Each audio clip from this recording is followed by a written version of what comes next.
आच्छा जोंनि दानि उदालगुरि जिल्ला बर' थुनलाइ आफादनि सिङाव थानाय जोंनि जायनोखि बर' मैखोम एरिया बे मैखोम एरियाफ्राव बर' मिडियाम दाबो दङ सोलिगासिनो दङ नाथाय सिगांनिख्रुइ दानि बर' बिजोंनि जाय थासारिया एसे माबा जादों फरायसा फरायसुलिफोरनि जायनोखि फरायनाय जायनोखि थासारि एबा सिटुएसना एसे बेले बेजे जादों होननानै आंनि फारसेनिफ्राय बुंनो नागिरोदि जिहेतुके माखासे गोरों गोरा जायनोखि थुनलाइ आफादजों लोब्बा थानाय एबा हारिमायारि फसंथानफोरजों लोब्बा थानाय माखासे दैदेनगिरिफोरनिनो एसे गोरोन्थि दं होनना साननाय जायो। मानो होनब्ला जिहेतुके जोंनि बर' बिजोङा क्लास 10 सिम बर' बिजों सोलिबोदोंमोन आरो मेट्रिक पास जानायनि लोगो लोगो एबा हाई स्कुल लिभिं सार्टिफिकेट आनजादखौ उथ्रिसारनायनि उनाव हायार सेकेन्डारिनिफ्राय इंलिस बिजों जायो एक्सेप्ट एबा बर' बिजोंखौ बाद होनानै नाथाय आथिखाल 2023 मायथाइनिफ्राय बर' थुनलाइ आफाद दुलाराय बर' फरायसा आफादनि नारा नाथा नाजानायनि उनाव हायार सेकेन्डारि लेभेलावबो बर' बिजोङा बे जायनोखि फराय बिजों बेबो गायसनबाय जागायजेनबाय बिनि थाखाय गथ'फ्रा बर' बिजोङाव फरायनायनि मोनसे खाबु मोनबाय बेखौ नायनानै दा बर' गार्जेनफ्रा एबा बर' स्टुडेन्टफ्रा एसे माबा जादों मोजां मोनदों एबा फरायनो लादों नाथाय जिहेतुके आथिखाल मुगाया बादारि मुगा होननानै माखासे गार्जेनफ्रा माखासे लेखा गोरों माखासे बिथांमोननि मोनसे बर' बिजोंनि बिथिं एबा बर' बिजोंनि सायाव बिथांमोना बिखुं होनानै गावसोरनि गथ'फोरखौ बे बर' बिजोंनिफ्राय एंगार होनानै एबा डाइभार्ट खालामनानै इंलिस बिजोङाव बा गुबुन बिजोङाव फोरोंनायखौ जों नुनो मोनदों। बे जाबाय मोनसे जोबोद दुखु गोनां खौरां जिहेतुके बिजोङा फरायसा फरायसुलिफोरनि बेलायाव फरायनाय बेलायाव हेंथा नङा बे इनजुर नङा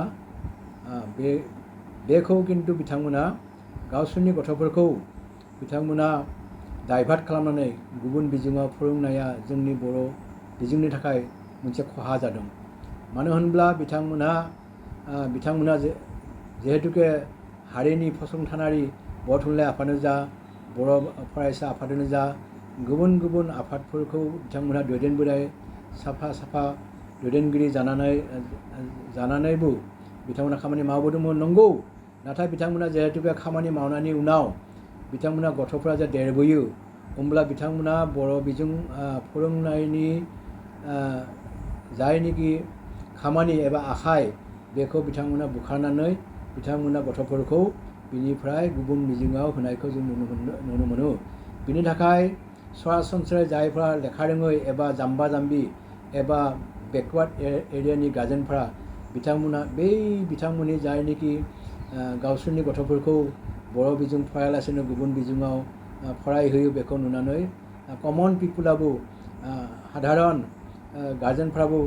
बेखौ बिथांमोना बर' बिजोंनि बिखुं होनाय नुनो मोनदों। थेवब्लाबो दा आथिखाल जिहेतुके मुगायाव जोंनि जायनोखि जोंनि समाजाव गथ'फोरनि जायनोखि बिमा बिफानि साफा सानैल' गथ'फोरखौ खांनाय जायो आरो बे गथ'फ्रा देरलांनाय लोगो लोगो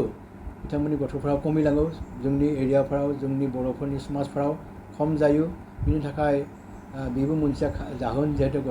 बर' बिजोङाव गथ'फ्रा खमायलांनायनि बे मोनसे जाहोन जिहेतु जोंनि गथ'फ्रा सिगांनिख्रुइ बहुद खमिदों गार्जेनफ्रा साफा सानैल' खांनाय जायो बे मोनसे जाहोन आरो मोनसे जाहोना जाबाय जोंनि बर' बिजोंनि जायनिखि सोलोंथाइ बिथिं माखासे फोरोंगिरिनि बिथांमोनाबो माबा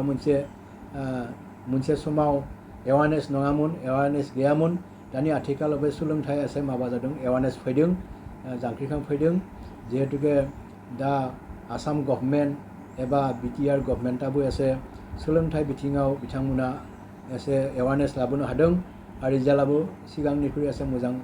जानो हमदों जोंनि एरियायाव बर'फोरनि एरियायाव जिहेतुके बिटिआरनि अनगायै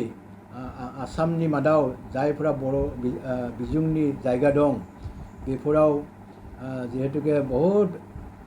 गोबां भेन्सार स्कुलफ्रा थालांदोंमोन सरकारि नङै प्रभिन्सियेल जायै बा नङै गोबां बर' बिजोंनि गुदि फरायसालियानो जा गेजेर फरायसालियानो जा गोजौ फरायसालियानो जा बहुद माने माबा जा प्रभिन्सियेल नङै बहुद गोबां स्कुलफ्रा थालांदों बिटिआर समावबो सिगां समावबो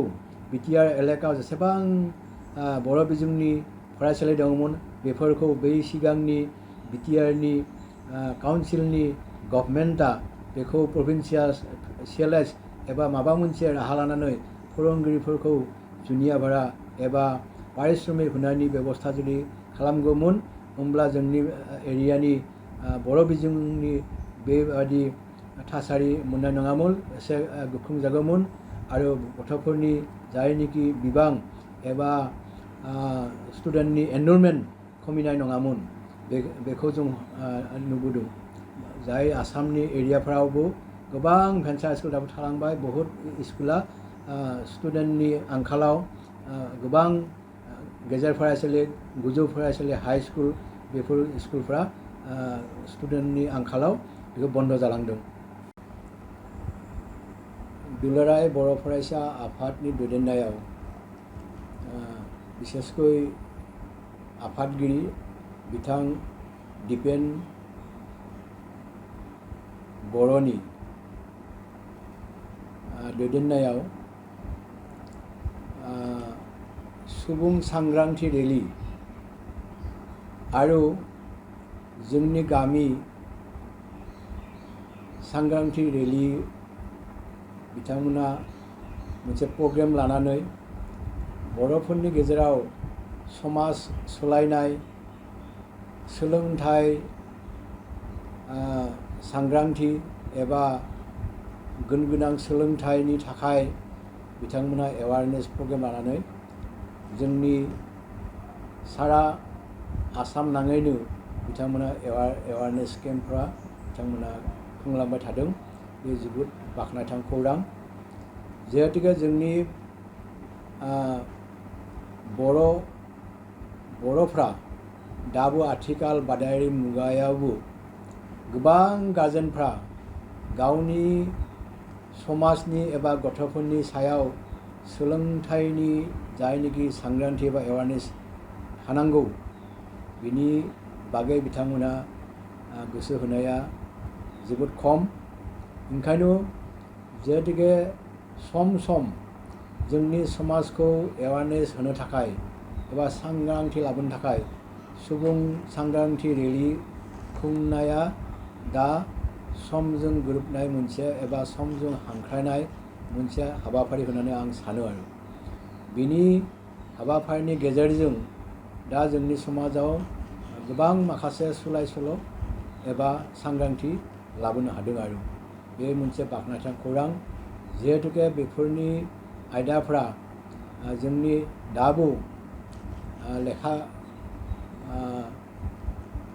जायनिखि सोलोंथाइ बे सोलोंथाइनि आयदाफ्राव जोंनि समाजफ्रा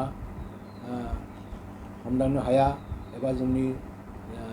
बेबायदि सम सम बेबायदि हाबाफारि लायाब्ला जोंनि मानसिफ्रा बिनिफ्राय एसे गोजानाव थानानै बेखौ गावनि गथ'फोरखौ जे समजों गोरोबहोनांगौ एबा समजों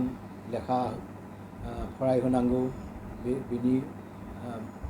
बागै गोसो होनाया खोब खम। बेनि थाखाय आं दिनैनि बे हाबाफारि गेजेरजों मिडिया पार्सननि सिगाङाव बड'सा जायनिखि पाब्लिकेसन बिथांमोननि गेजेरजों आं दुलाराय बर' फरायसा आफाद आरो बिनि बिथांमोनजों जानि एलार्ट अर्गेनाइजेसनफ्रा जिथुनिखि एवारनेस हाबाफारि लाबोबाय थादों बिनि थाखाय आं साबायखर होदों साबायखर जासिदों। मानो होनब्ला समाजखौ गोजौ लांबाय थानांगौब्ला बेबायदि एवारनेसनि गोनांथि दङ आरो आं बेखौनो बिथांमोननो खावलायदों। दाखालि बावैनो बिथांमोना गामि गामि गेजेर गेजेर जायनिखि एवारनेस प्रग्राम जोंनि गामि बेफोरबायदि एवारनेस प्रग्राम जोंनि जायनिखि खोमसि फोथायनाय हाबाफारि आरो जोंनि जाहाथे गुन गोनां सोलोंथाइ नांगौ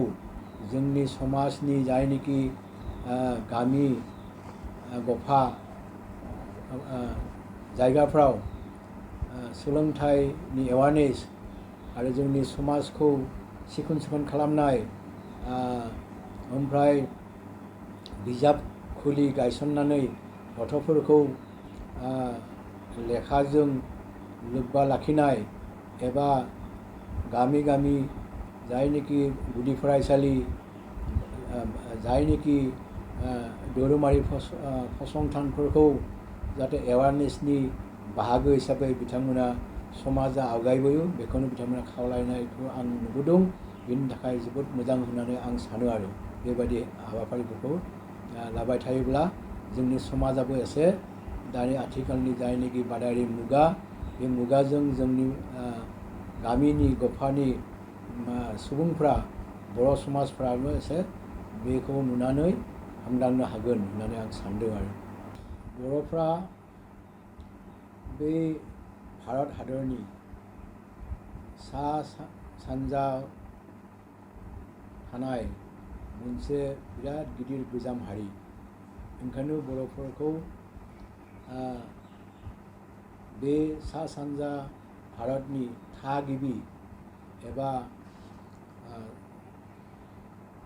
थागिबि हारि होननानै बयबो मिथिखायो। बर'फ्रा थारैनो सिनु तिब्बेतनि मंगलियान हारिमामोन। बिथांमोना जाय जायगाफ्रा दङ बिथांमोना गोदोनिफ्राय बर'फ्रा बे हाग्रानि गेजेर गेजेर एबा हाग्रानि सेर सेर एबा दैमा दैसानि सेर सेर थाबोनाय आबाद मावबोनाय संसारखौ बिथांमोना खांनाय मोनसे हारिमोन बिथांमोना। दा बिथांमोननि जानाय लोंनायफ्रा गोदोनिफ्रायनो मिथिंगाजों लोब्बा दङमोन। बिथांमोना आबाद गाहाय हारिमोन। बिथांमोना बर'फ्रानो बे सा सानजा भारतआव थागिबि हारि आरो आबाद गाहाय हारिमोन। बिथांमोननि हारिमुवा जोबोद गोजौ एबा धोनिमोन। बिथांमोना राव बिथांमोननि गाननाय जोमनाय दामनाय देनाय मोसानाय मुसुरनाय बिथांमोननि जायनाखि हारिमु जोबोद गोजौ लेभेलनि गोजौ थाखोनि। दाखालि बावै जायनिखि गभर्नमेन्टआ बर'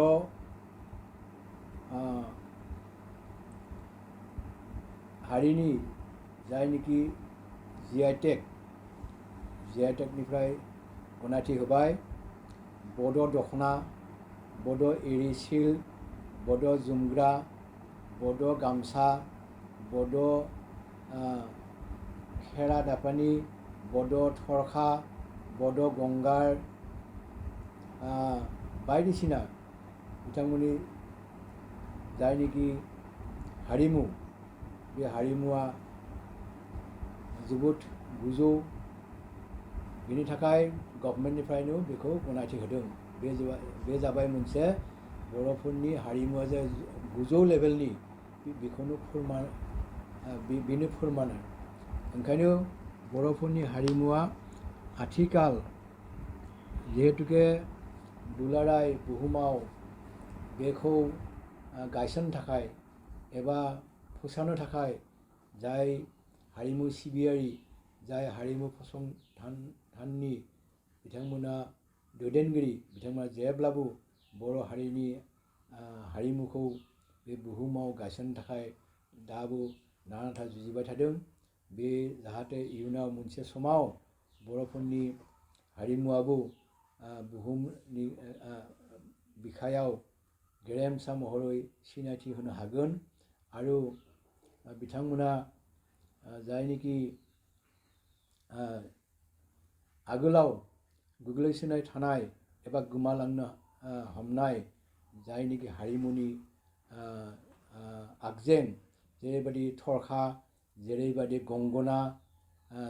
बेफोरखौ दा सेरजा बेफोरखौ दा गायसननो थाखाय एबा सिनायथि होनो थाखाय दा हादों। बे GI टेग जायनोखि गभर्नमेन्टनिफ्राय गनायथि होनाय लोगो लोगो बिनि इम्परटेन्सा गोनांथिया बांगासिनो दङ आरो समाजाव फोसावगासिनो दङ एबा बयबो जोंनि हादरनि अनगायैबो बुहुमनि सोरगिदिं थानाय जायगा जायगा सुबुंफ्रा जोंनि बर'फोरनि गोनां एबा धोनि बेफोर माने हारिमुनि आगजें आयलाफोरनि सोमोन्दैबो मिथिनो हाबाय आरो बे जाबाय जोंनि आथिखाल बादायारि मुगायाव बे समाव जोंनि फोजौलांनाय एबा फोसावलांनाय एबा गोजौआवलांबाय एबा दावगानायनि मोनसे हाबाफारि होननानै जों सानदों। बेबायदि हाबाफोरनि सोमोन्दै मिथिनानै जोंबो बुंनो हायो जे बर'फोरनि हारिमुवा गोदोनिफ्राय जोंनि समाजाव सोलिबोनाय मोनसे गोनां हारिमुमोन। आगोलाव जोंनि बर'फ्रा मिथिंगाजों लोब्बा लानानै बायदिसिना जामुं बेफोरखौ बाहायनाय दङमोन, मैगं थाइगं बायदि बाहायनाय दङमोन, थाव खम बाहायदोंमोन। आथिखालाव जेरैबायदि फस्लाजों बायदिसिना बेदर अमा बेदर बायदिसिना गोखैजों नाजों जानो हानाय मोनसे रोसि गोनां बेफोरबायदि माने मोनसे हारिमुवा बिराद माबामोन आरो जोंनि गेजेराव जोंनि समाजाव। नाथाय आथिखाल जिहेतुके बे मुगायाव एसे गुबुन गुबुन हारिनिफ्राय जाय एसे आगोलाव जोंनि गोथां मस्लाफ्रा बाहायदोंमोन, आथिखाल जायनो बहुत गोबां भेजाल एबा गुरा बेफोर मस्ला बायदि बाहायनायाव जोंनि समाजावबो बेबायदि एसे बाहायनो हमबाय। बिनि थाखायनो बेफोरनि बेराम आजारनि थाखाय जोंनि मोनसे जोबोद माबा जादों। बेफोरनिफ्रायनो बेमार आजार बारा जायो होननानै मस्ला मस्लि गुरा मस्ला मस्लि बायदिसिना आगोला जोंनि हाइजें दुन्दिया गंगार दुन्दिया बायदिसिना बाहायदोंमोन। थाव गोथां खोब खम बाहायदोंमोन, रुनानै जानायमोन। जायनोखि मैगंफोरखौ लाफा मैगं खुदुना बायदिसिना नारजि एबा फाथो बिलाइ बायदिसिनाखौ बयल खालामनानैसो रुनानै जानायनि हुदा दङमोन। दा आथिखालाव दा फस्ला बायदिसिनाखौ बाहायनो बायो, जिहेतुके जोंनि समाजाबो गुबुन हारिनिफ्राय बेफोरो एसे बिहोमा गोग्लैदों। बिनि थाखायनो जोंनि सिगांनि जाय जामुं आदार एबा जामुं मैगं थाइगंफोरखौ जेरैबायदि जादोंमोन बे जानायनि हुदायाबो एसे सोलायनो हमदोंमोन आरो बेनि थाखायनो जोंनि मानसिफ्रा बेबायदि गावनि सावस्रिखौ मोजाङै लाखिनो थाखाय बे जानाय लोंनायनि सायावनो जों नोजोर होनाया गाहाम आरो जिहेतु बांसिन मस्ला मस्लि एबा भेजाल बे मुवाफोरा जिनिसफोरखौ बाहायालासेनो जोंनि जायनोखि गोग्गो एबा गोथां बेफोरखौ बाहायनानै बा रुनानै जानायासो सावस्रिनि थाखाय साबसिन होननानै जों सानो आरो। थांनाय 2020 मायथाइयाव उदालगुरि जिल्लानि सिङाव थानाय खैराबारियाव बर' थुनलाइ आफादनि 59 जथुम्मा बे जथुम्मानि बिजाब बेखेवनाय हाबाफारियाव आं गाव लिरनाय गांनै बिजाब आं बेहायनो बेखेवहोदोंमोन। बै समनि बर' थुनलाइ आफादनि आफादगिरि मानगोनां तरेन बर' बिथां तरेन बर'नि आखाइजों आंनि बे गांनै बिजाबखौ बेखेवहोनाय जादोंमोन। गांसेया जाबाय बर' बिजोंनि मुगानि मोन्दांथि आरो गांसेया जाबाय एसामिस भार्सननि एबा एसामिस बिजोंनि लिरनाय किताब आरो किताब अध्ययन बे गांनै बिजाबखौ आं माबा खालामदोंमोन आरो बेखेवहोदोंमोन तरेन बर'नि आखाइनि गेजेरजों। बे गांनै बिजाबा बिथां तरेन बर'नि आखाइजों आं बेखेवदोंमोन। गांसेया जाबाय मुगानि मोन्दांथि आरो गांसेया जाबाय किताब आरो किताब अध्ययन।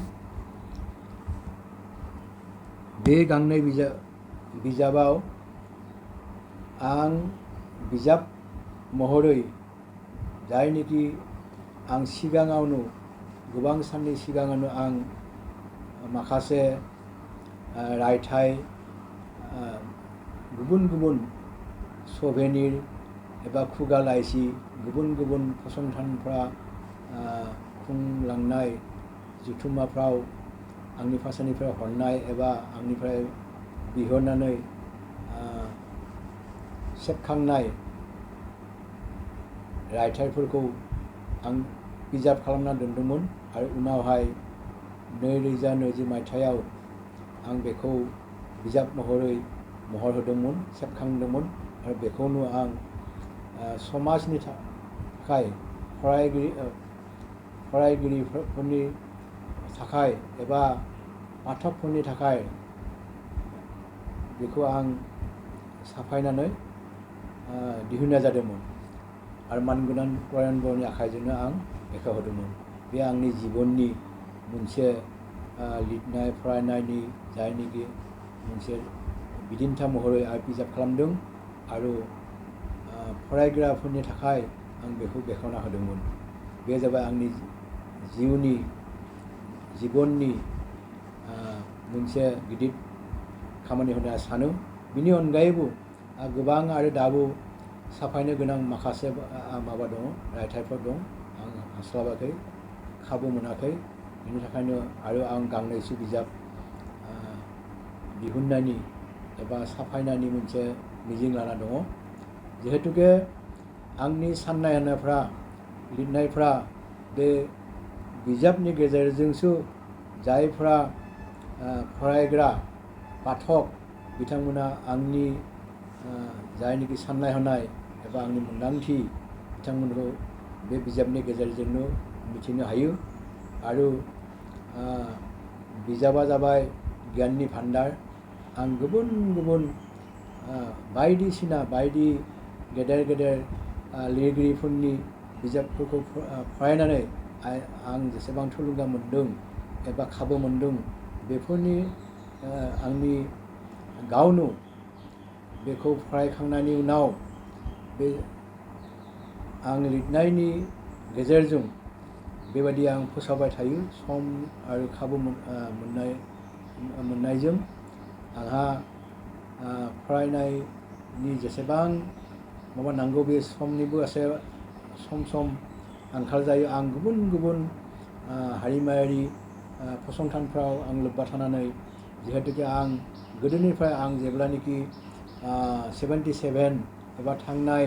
1977 मायथाइनिफ्राय फोरोंगिरि साख्रियाव हाबनायनिफ्राय आं बे सम आरो खाबुखौ लानानै फरायनाय लिरनाय बेबादि खामानियाव आं मुखुब दङमोन।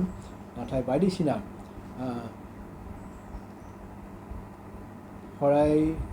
बर' थुनलाइ आफादल' नङा आं गुबुन गुबुन सोमावसारनाय समाव बर' हारिमुखौ जिहेतु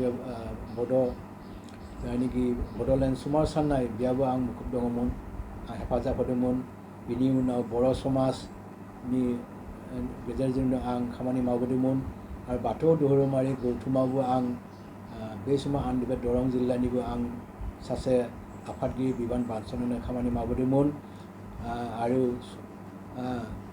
बड' पिपुल एक्सन कमिटि समाज नेसनाव बे अर्गानाइजिं सेक्रेटारि बिनि उनाव आफादगिरि जानानैबो आं खामानि मावबोदोंमोन बिनि थाखायनो लिरनायावबो एसे समनि आंखाल जायो सम जानानै एसे फरायनायनिफ्राय एसे माबा थानांगौ जायो साख्रिनि बेलायावबो आं मुखुब थानो गोनां जायोमोन ओंखायनो जेसेबां बिजाब बायदिसिना लिरनांगौ एबा रायथाइफोर लिरनांगौ समनि